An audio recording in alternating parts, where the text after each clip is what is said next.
किशोरावस्था जीवन का सबसे स्वर्णिम काल होता है, यह हमने पिछले वीडियो में जाना। आज का हमारा टॉपिक है किशोरावस्था की विशेषताएं। तो आइए जानें किशोरावस्था की क्या क्या कैरेक्टरिस्टिक्स होती हैं। सबसे पहली विशेषता है चहुमुखी विकास। किशोरावस्था में बच्चे का ऑल राउंड डेवलपमेंट होता है। Physical development, emotional development, mental development, intellectual development, moral development, spiritual development, ये सारे विकास की क्रियाएं एक साथ बच्चा पूरी कर रहा होता है। इसीलिए इस अवस्था को हम चहुमुखी विकास की अवस्था से जानते हैं। ये विशेषता है किशोरावस्था की कि बच्चे का इस अवस्था में चहुमुखी विकास होता है, ऑल राउंड डेवलपमेंट होती है। उसके बाद समूह महत्व। बच्चे ग्रुप की इंपॉर्टेंस को जानने लगते हैं कि ग्रुप क्यों बनाए जाते हैं, ग्रुप में रहने का अर्थ क्या होता है, ग्रुप होता क्या है, ग्रुप कितने प्रकार के होते हैं। हम जैसे कि प्ले का ग्रुप है, बच्चे जब खेलते हैं तो उनके अलग साथी होते हैं, जब पढ़ रहे होते हैं बच्चे तो उनके अलग साथी होते हैं, जब किसी सोशल फंक्शन में, सोशल गैदरिंग में बच्चे जाते हैं तो वहां उनका अलग से ग्रुप होता है। तो एक समूह के महत्व को बच्चे जानते हैं कि समूह का महत्व उनके जीवन में क्या है। समूह एक शक्ति है, समूह एक उनको एक मॉरल सपोर्ट समूह देता है कि हमारे साथ लोग हैं, हम इस काम को कर सकते हैं। तो इसलिए समूह के महत्व को इस अवस्था में बच्चे जानते हैं। बुद्धि का अधिकतम विकास। इस अवस्था में हम जानते हैं कि मस्तिष्क का भी पूर्णतया विकास हो जाता है। तो जब मस्तिष्क का विकास हो जाता है तो बच्चे की बुद्धि का भी सबसे अधिक विकास किशोरावस्था में होता है। एक मैं आपसे एक छोटी सी बात शेयर करने जा रहा हूं कि आपने देखा होगा कि 9वीं 10वीं तक बच्चों की पुस्तकें थोड़ा कम मोटी होती हैं, लेकिन जैसे ही बच्चा +1 2 में चला जाता है तो बच्चों की पुस्तकें बहुत ज्यादा मोटी भी होना शुरू हो जाती हैं और पुस्तकों की संख्या भी आगे जाके बढ़ना शुरू हो जाती है। तो वो क्यों? क्योंकि बच्चे का बुद्धि का अधिकतम विकास इसी अवस्था में होता है। तो बच्चे बहुत सारे मटेरियल को ग्रास्प करने के इनेबल होते हैं। इसीलिए इस अवस्था में बच्चों का बहुत सारा बुद्धि का विकास संभव हो पाता है। उसके बाद है ईश्वर और धर्म में विश्वास। बच्चों का ईश्वर और धर्म में आस्था होती है, श्रद्धा होती है, विश्वास होता है। बच्चे जानते हैं चाहे वो किसी भी धर्म से या संप्रदाय से संबंध रखते हों, लेकिन वो उस धर्म में विश्वास करते हैं। उस धर्म के जो रीति रिवाज हैं, जो उस धर्म के नियम हैं, उनको जानते हैं, उनका पालन करते हैं।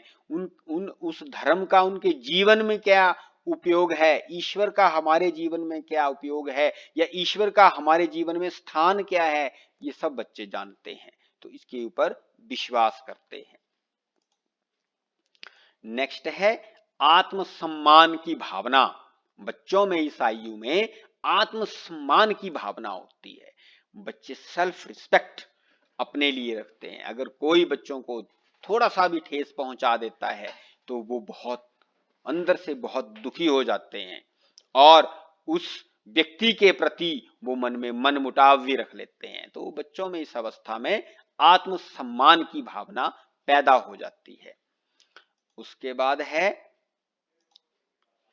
दिवा स्वप्न प्रवृत्ति। इस अवस्था में बच्चे दिन में भी स्वप्न देखते रहते हैं। जैसे ही बच्चे खुली आंखों से सपने देखते हैं कि मैं ये करूंगा, ऐसा करूंगा।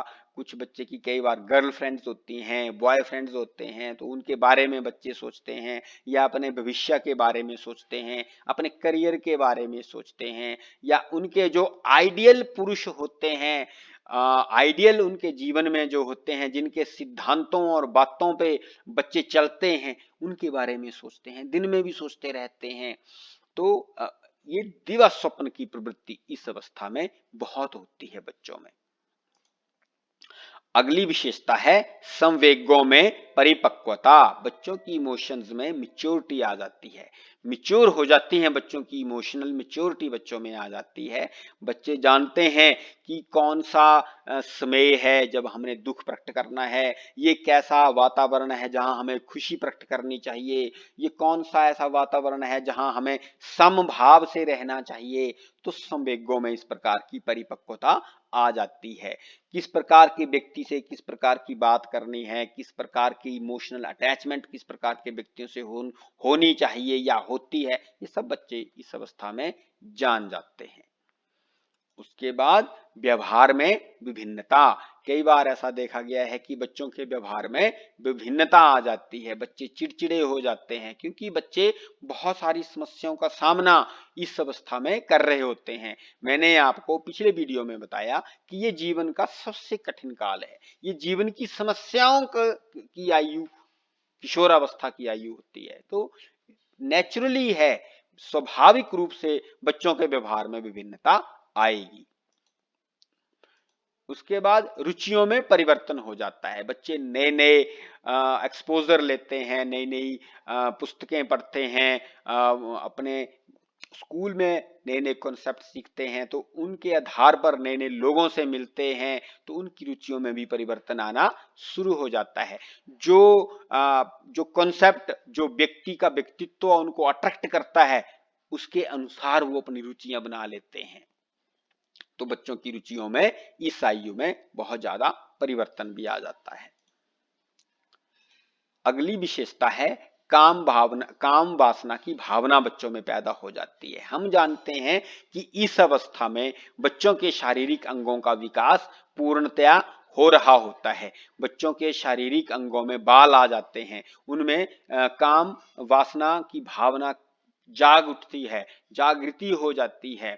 लड़कियां और लड़के बच्चे पैदा करने की एबिलिटी पैदा कर लेते हैं, एबिलिटी का विकास उनमें हो जाता है। तो नेचुरली है, उनमें काम वासना की भावना का विकास तो हो रहा होता है। तो बच्चों में इस प्रकार की भावना बहुत होती है, बच्चों का मन करता है कि हम भी सेक्सुअलिटी की ओर जाएं, हम सेक्स करें।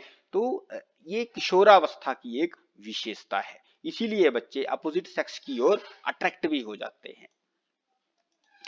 उसके बाद व्यक्तिगत मित्रता। इस अवस्था में बच्चों में बड़ी ही व्यक्तिगत मित्रता होती है। जो मित्र बच्चों के किशोरावस्था में बन जाते हैं वो जीवन पर्यंत बने रहते हैं, जीवन पर्यंत उनके साथ बच्चे मित्रता निभा देते हैं। जो अफेक्शन एंड लव इस अवस्था में हो जाता है वो जीवन पर्यंत बना रहता है, इसलिए बच्चों की मित्रता व्यक्तिगत होती है। उसकी अगली विशेषता है स्थिरता एवं समायोजन का अभाव। स्थिर नहीं रहते बच्चे, एक पल में कुछ सोचते हैं, दूसरे पल में कुछ और सोचते हैं, तीसरे पल में कुछ तीसरा व्यक्ति और बोल देता है तो वो उस तरफ डाइवर्ट हो जाते हैं, तो वो समायोजन नहीं कर पाते, स्थिर नहीं रह पाते। तो इस अवस्था में इन कॉन्सेप्ट्स का बच्चों में अभाव रहता है। उसके बाद समाज सेवा की भावना। बच्चों में समाज सेवा की भावना किशोरावस्था में सबसे ज्यादा विकसित होती है। बच्चे समाज को जानते हैं, अपने जीवन में समाज के भूमिका को जानते हैं, तो समाज के लिए कुछ करना चाहते हैं बच्चे। जिस प्रकार का उनको सामाजिक वातावरण मिलता है उसी वातावरण में बच्चे ढलते हैं और सामाजिक परिवर्तन लाने के लिए बच्चे सोचते हैं। तो समाज सेवा की भावना बच्चों में बहुत आती है इस अवस्था में। और हमारा अंतिम बिंदु है नेतृत्व का विकास। इस अवस्था में बच्चों में नेतृत्व का विकास होता है, बच्चे लीड करना सीखते हैं, ग्रुप को लीड करना सीखते हैं, टीम को लीड करना सीखते हैं। या आपने किसी काम का जिम्मा दो चार लोगों को दिया है और किसी एक को लीडर बनाया है उसका, तो वो बड़ी जिम्मेदारी के साथ काम करते हैं और उस जिम्मेदारी का निर्वहन करते हैं। तो इस अवस्था में ही बच्चों में नेतृत्व का विकास होता है। हम जानते हैं कि छात्र संगठनों का निर्माण भी इसी आयु में हो जाता है, इसीलिए नेतृत्व का विकास की वो एक नींव रखते हैं छात्र संगठन। बच्चे अलग अलग छात्र संगठनों के साथ जुड़ते हैं, अलग अलग विचारधाराओं के साथ जुड़ते हैं और कई बार जीवन पर्यंत उन विचारधाराओं के साथ बने रहते हैं और उस संगठन के लिए काम करते हैं। तो यह अवस्था है उनके नेतृत्व के विकास की। हमें अच्छे अच्छे नेता तभी मिलते हैं जब बच्चे इसी आयु में उन नेतृत्व के गुणों को सीखते हैं, नेतृत्व की झलकियां उनमें आना शुरू हो जाती हैं और बच्चे जब छोटे ग्रुप को लीड करते हैं तो भविष्य में वो बड़े ग्रुप को और बड़े समाज को, बड़ी कम्युनिटी को भी लीड करना सीख जाते हैं। तो ये थी हमारी किशोरावस्था की विशेषताएं। धन्यवाद।